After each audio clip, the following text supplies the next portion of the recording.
FSU is returning one of the most dynamic dual-threat quarterbacks in the country in Jordan Travis. However, head coach Mike Norvell wasted no time in the offseason ensuring that he was comfortable with his quarterback room in the short term by bringing in transfer McKenzie Milton from UCF. The quarterbacks this year can potentially be a bright spot on this football team, and here to discuss them with me is my crew from the triple option, Trey, Rowland, and Adam Brown.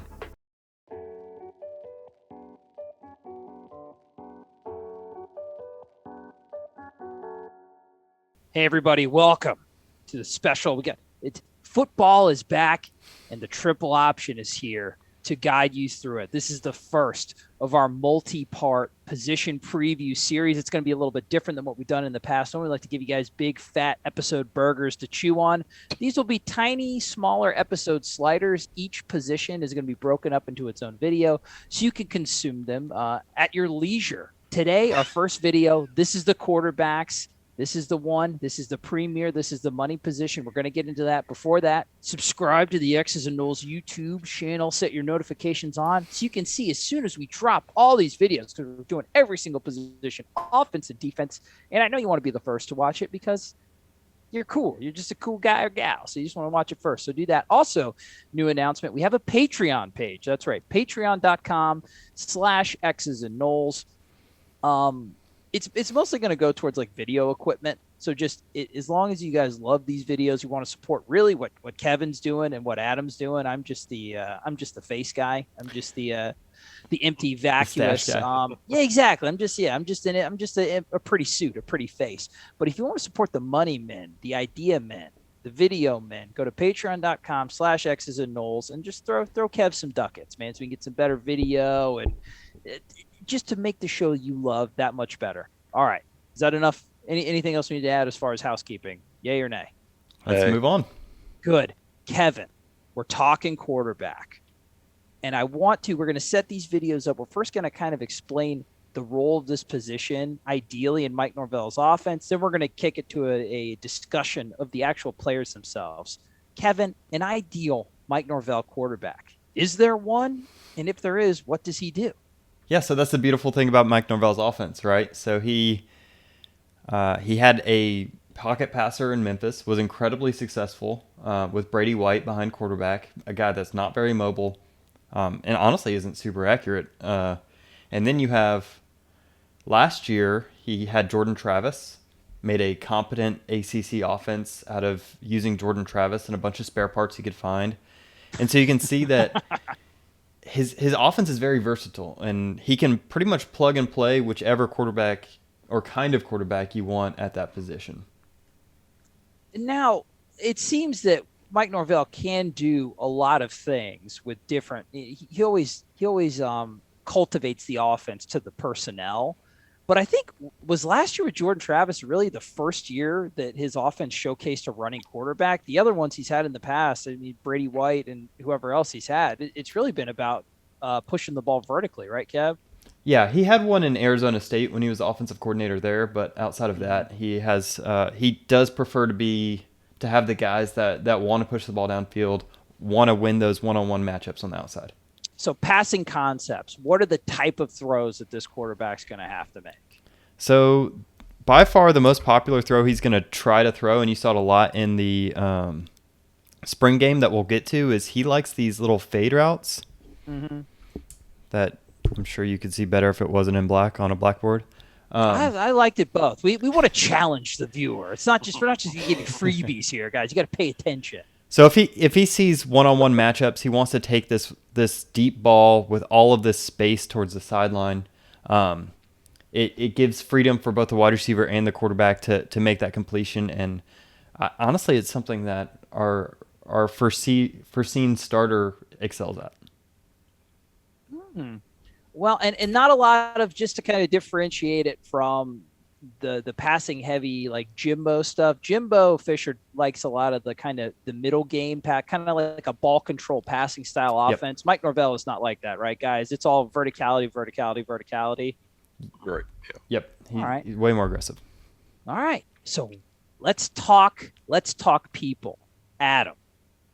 It's really a 2-horse race at this point. We've got the aforementioned Jordan Travis, and then we've got the transfer in from UCF, McKenzie Milton. Kev, let's go to McKenzie Milton first, and let's just see what kind of tape we got on him. He's a guy that we've covered extensively on this show. But as we're talking, Adam, is this a true quarterback battle, or is this a quarterback battle in name only, in your opinion? I think that in their best case scenario is that this is not a battle. That Milton has had the summer now to really grasp the playbook, understand it, is healthy enough. He's claimed he's 100%, but even if he's 85, 90% of what he was at UCF, he's able to come out there and kind of seize this position and make it his own. Through his leadership ability and all those different traits that you kind of brought him in for. So I think that in their heart of hearts, if you gave them the old truth serum, they'd tell you that they don't want this to be a battle. I think that they'll present this to be a battle, though, through summer. I mean, heck, why do you need to name a starter? Why not make Notre Dame worry about all that running stuff that they saw last year that they couldn't handle? They struggled to stop Jordan Travis last year. So why not make them worry about that stuff? But I think in the end, it's not really a battle. I think this is McKenzie Milton's job, assuming his health is fine. And I think you're going to see a lot of Jordan Travis, though. So, I mean, to say that this is McKenzie Milton's job is great, but I think Jordan Travis has a role in this offense. I think you see him, we saw a lot of Wildcat last year with Jayshon Corbin in the backfield. Well, why not create that package and build it around Jordan Travis? Because there's no more dynamic runner on the football field or on this team than Jordan Travis. What could Jordan Travis do in fall camp to make this a closer battle than we think it is at this moment? He's going to have to really develop his game more as a passer. And we saw him come along. I mean, everybody was really hyped about that throw. I thought it was a terrible throw, personally. Why is that? Wait. Good call. He's lobbing it back in the middle of the field. I mean, that's just a no-no. You're just asking to get picked against a really good team. That's not winning football play right there, in my opinion. But what you do like about this is that he's scrambling, and normally he would take off, but he's got his eyes downfield. So that's the big positive you're getting out of this. I agree. And it was completion. So, I mean, it's nice to say I didn't like it, but hey, it all worked out.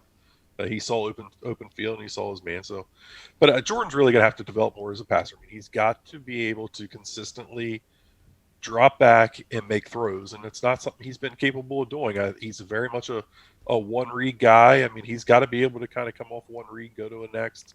He's got to be able to reset his feet and throw the football accurately. But the biggest thing he's got to be able to work the middle of the field. I mean, that was a place that they weren't able to exist last year. Some of it his own doing because he's shorter, maybe not so confident throwing the ball in the middle of the field.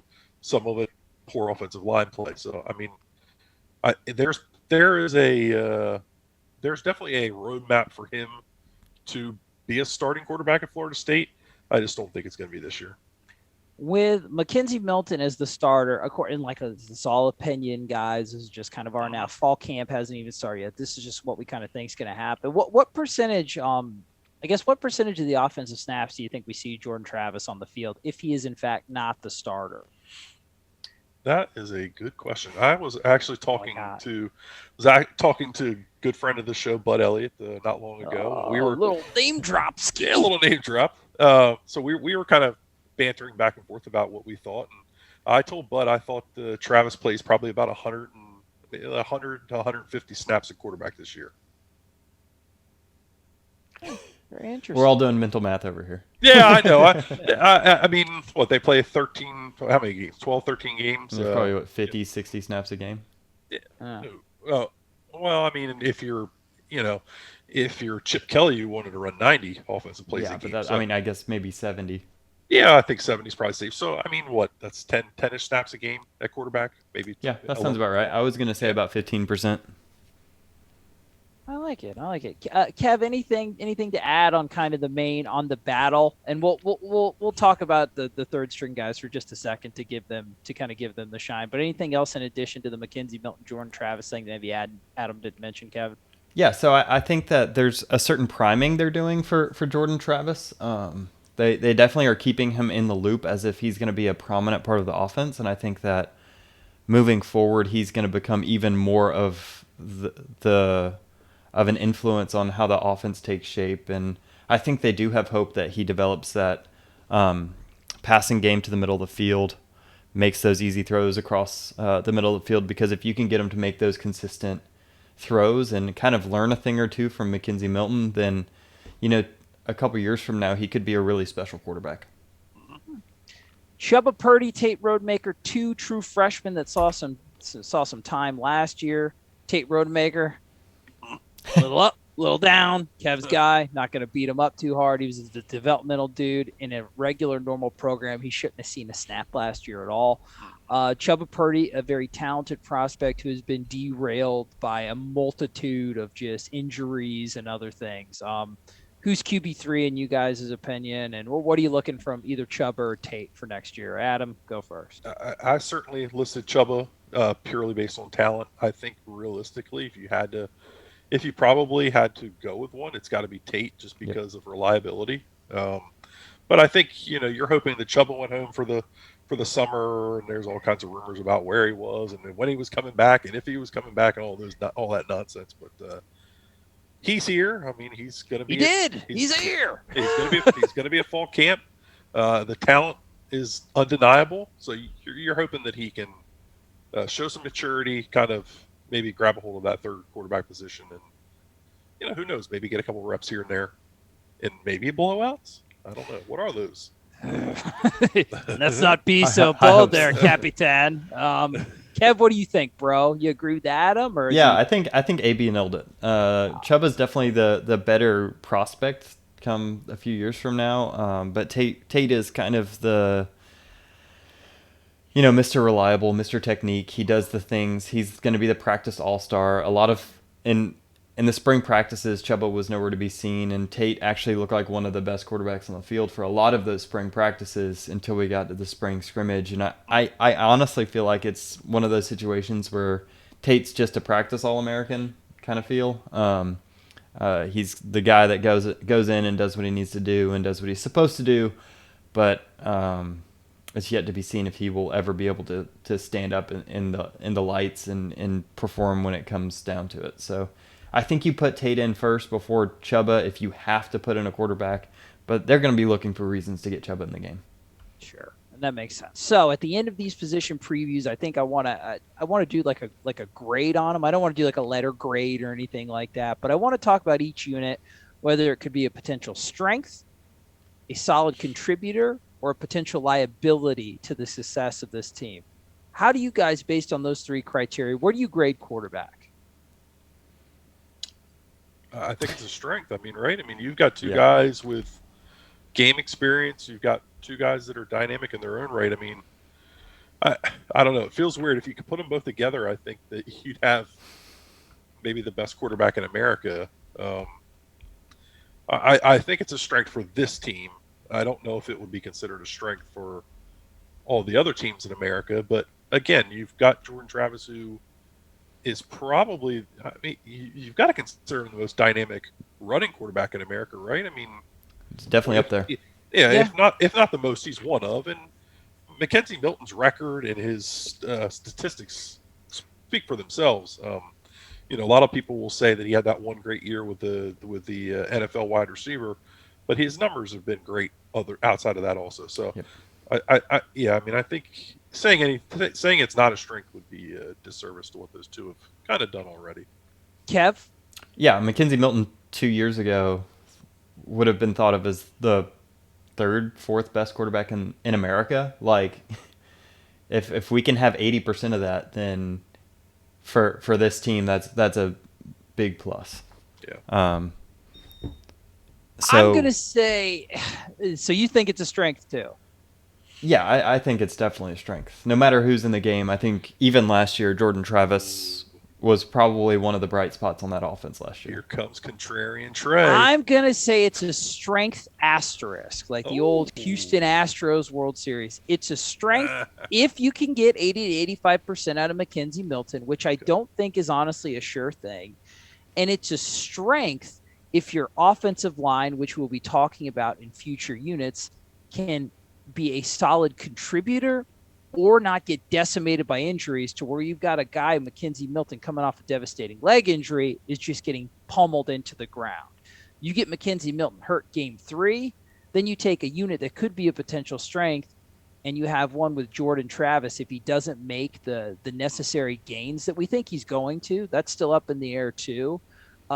You take a quarterback that we've acknowledged is pretty flawed throwing the ball down the field, and he was the strength last year on a 3-win team.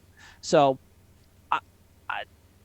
if there wasn't so much variability in this unit, so many unknowns, which is a lot of the reasons why we got McKenzie Milton in the first place, I would tend to agree with you guys. If you could sign me up for a pretty much almost full healthy season of an 80 to 85% McKenzie Milton, I would consider it a strength 2 with all that kind of guesswork in there. I'm just going to put it as a contributor on the team. So that would be my raining on the parade right before we end this video. If you disagree, yell at me in the comments while also giving us a thumbs up. That is the first of our position preview series, boys. Quarterback is going to be fun. I hope I'm wrong, and I hope 2017 McKenzie Milton is out there just pow, pow, pow, shooting puka shells all over the field and eating poke on the sidelines and having just a great time. Well, if you had a great time, like I said, subscribe to X's and Knowles YouTube. Go to the Patreon, throw Kev some ducats so we can get some sweet video, and join us for our next line of the preview series, which we're going to be looking at the running backs, which I'm very excited about. Keep chopping. See you later.